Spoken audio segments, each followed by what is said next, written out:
How to turn off notifications in Perplexity AI. In this video, I'm going to show you how you can turn it down. First of all, open the application.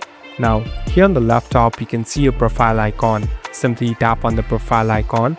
So now, be in the settings interface. Here, you'll be able to find different options. Now, slowly scroll down. Here, there's a section called notifications. And here on the right hand side, it has been enabled. Now, in order to turn it off, simply tap on it, and as you can see, it's completely off. So the other option is you can directly go to the app settings and even turn down the notification. So after you do this to settings, there won't be any notifications and you can easily surf through AI. Thank you for watching this video. I hope this video will help you.